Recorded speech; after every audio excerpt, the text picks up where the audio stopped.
Coming up, cleanup in Moscow after a mutiny from within, how the White House is reacting to the Wagner group's upheaval. And if being stuck in New York City traffic wasn't bad enough, it could soon cost you an extra fee driving in the busy city in a first-of-its-kind traffic toll. The rundown starts now.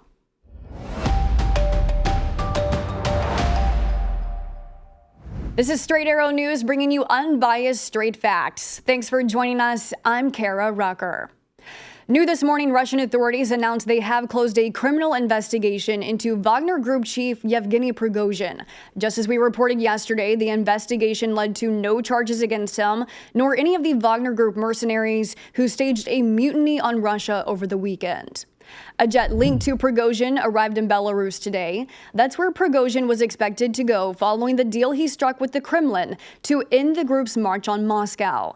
Despite letting Prigozhin off the hook, Russian President Vladimir Putin blasted organizers of the rebellion as traitors who are playing into the hands of Ukraine and its allies.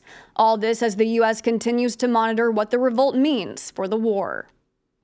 I'll emphasize, as the president did just a little bit ago, that it's too early to speculate on the impact these events might have or to reach any definitive conclusions, except one, of course, and that is that no matter what happens next, we're going to stay closely coordinated with those allies and partners, and we're going to continue to stand with Ukraine.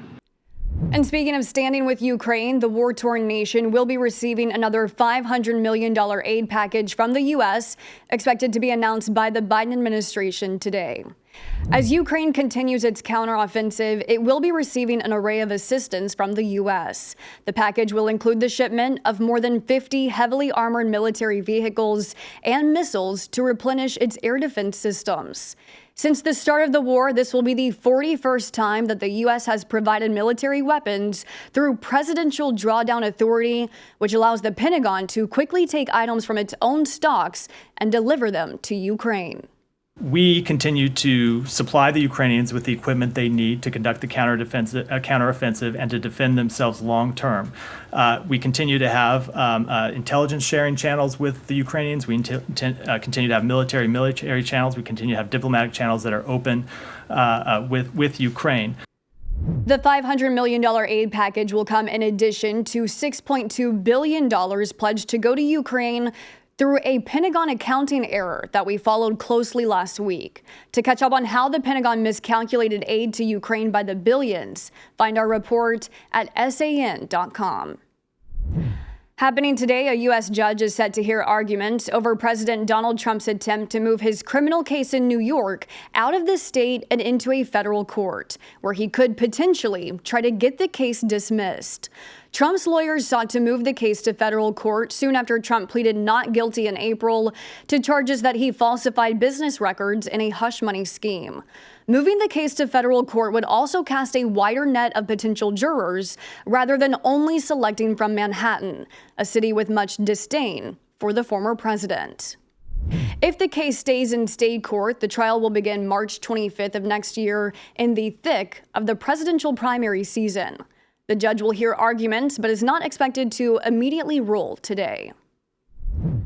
Justice Bryan Kohberger is expected back in court today. Prosecutors say they will seek the death penalty against him.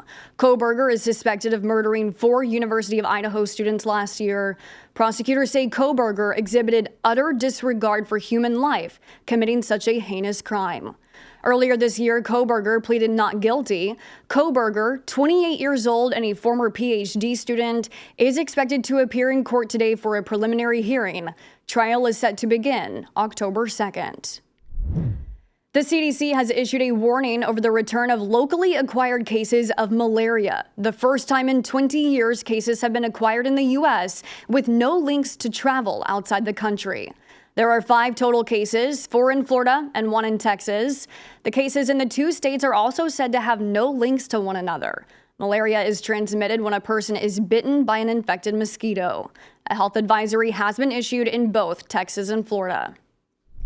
A plan to reduce traffic and car pollution in New York City has cleared its final legal hurdle, paving way for the nation's first ever congestion pricing plan, a fee for drivers who are entering Manhattan on one of the busiest roads in the nation. The new toll for drivers who want to enter Manhattan could begin as early as next year. New York received a green light from Washington for its proposed plan. Now all that's left is for officials to decide a price point. One version of its plan had prices as high as $23 for a rush hour trip into Midtown and $17 during off-peak hours. The money raised through the traffic toll would then go toward New York's public transit system. These are your top stories. Thanks for joining us on The Rundown. We're on a mission to bring back trustworthy journalism by serving only you, not an agenda. Be sure to check out more of our work at straightarrownews.com. And you can also find the latest Rundown episodes available as a podcast on all major podcast platforms. We'll see you back here tomorrow. Until then, I'm Kara Rucker. Have a great day.